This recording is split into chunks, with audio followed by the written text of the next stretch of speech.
San Jose greenlights new hospital for Kaiser. Is your house in a fire zone? How much tax does the Santa Clara County Assessor take from us every year? How not to take real estate photos, Los Gatos House of the Week, price reductions, and the highs and lows of Silicon Valley. Let's get moving here. Kaiser, which is right down the street from me. I go there all the time for my kids, for my checkups, for my doctors there. They're actually got the go ahead to rebuild everything. And here's the reason why they're doing this. It would have cost them about half as much to retrofit everything for earthquakes and modernization for the existing 162 bed hospital. So they figured, let's double it and make it all brand new and modern. And here we go. How much it's going to cost, we don't know. But once they start breaking ground, it's going to take 3 to 4 years to complete the construction. This is actually good. Now, if Kaiser down, it's off of Cottle, it's older. It's 1970s style.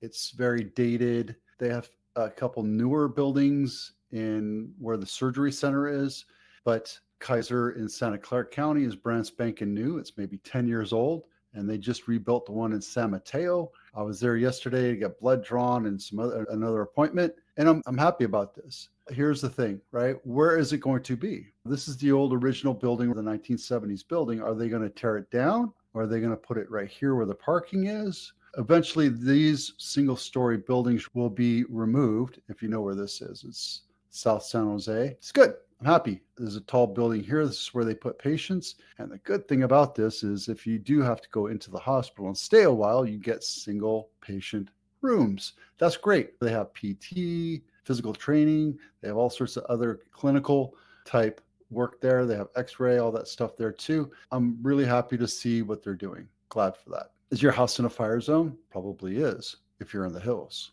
I just did the Los Gatos House of the Week, and it's actually in the fire zone. But since the internet is what the internet is, we'll take a look at this real quick. The reason I bring this up is because if your house is in a high fire zone, you're going to be paying California Fair Plan.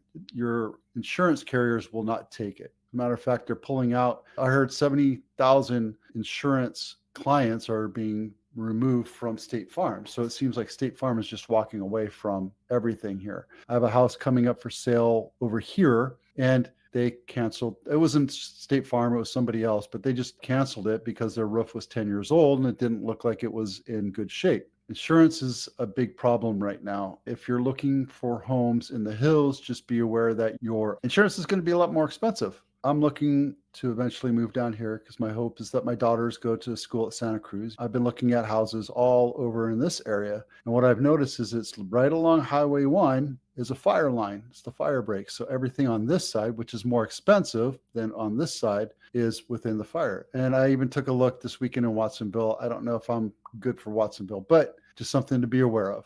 Taxes does the Santa Clara County Assessor take from us every year? $8 billion. As a matter of fact, I got the number right here, $6.8 billion.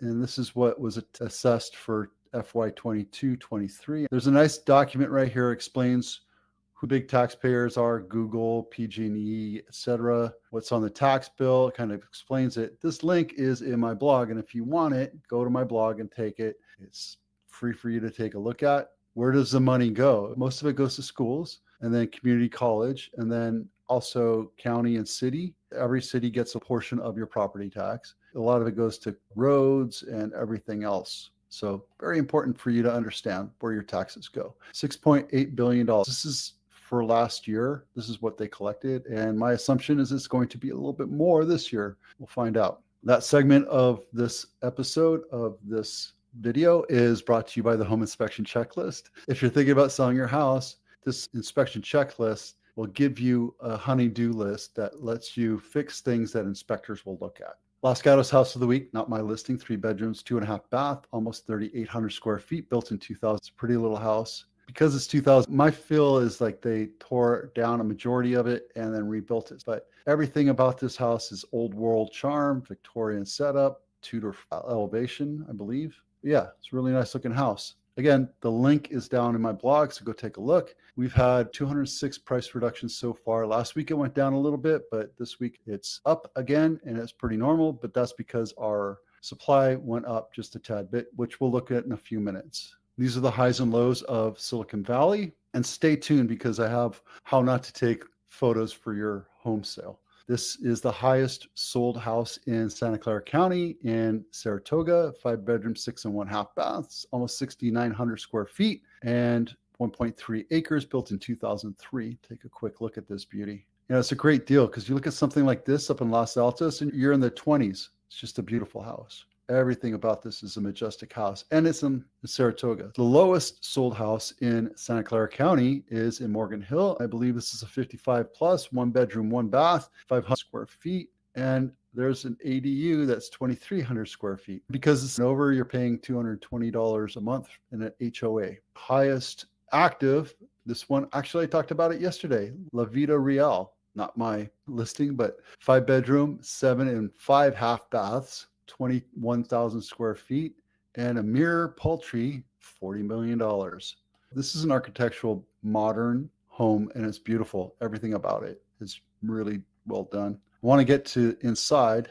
When you have 80 photos, it's hard to show. I think MLS needs to drop it back down to 25 to 30 photos because everything in it, look at the rolling ceilings. It's beautiful. Big, huge open area for your living room. Imagine the parties you can have here in Los Altos Hills. Right. From an exquisite beauty to how not to sell or how not to take photos. Now, this website gives very wide, stretched out photos, so just bear with me here.